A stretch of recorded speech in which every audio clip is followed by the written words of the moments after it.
ឃើញដាច់អាឡាយអនុស្សាវរីយ៍ជាប់ដោយរុក្ខជាតិធ្វើមិនដេចនឹងបានឃើញព្រែកឯងទៀតមិនមែនតែខ្លួនខ្ញុំឃ្លៀត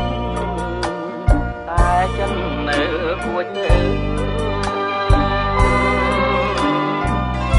ធម្មជាតិយោញឹមដែលធ្លាប់រាំងទាំង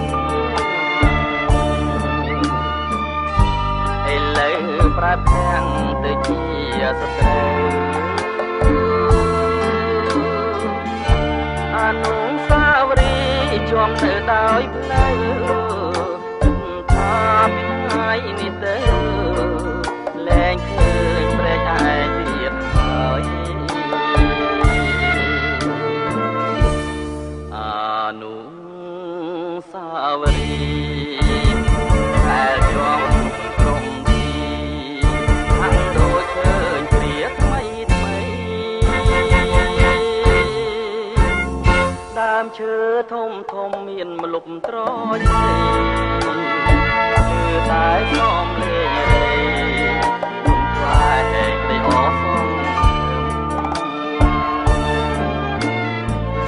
គូព្រេងដែលខ្ញុំគិតថាមិនប្រត់ឥឡូវរលត់ទាំងរូបប្រព្រឹត្តធ្វើមិនដេចនឹងបានជួបក្តីសង្ឃឹមបើទុកជាខ្ញុំញញឹម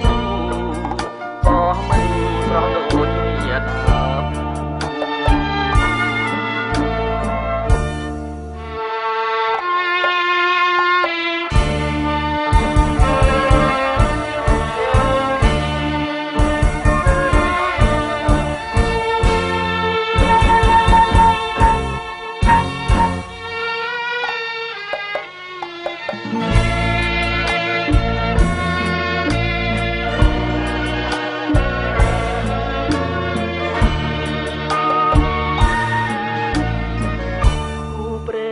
ដែលខ្ញុំគិតថាមិនប្រត់ឥឡូវរលត់ទាំងរូបប្រព្រឹត្តធ្វើមិនដេចនឹងបានជួបក្តីសង្ឃឹម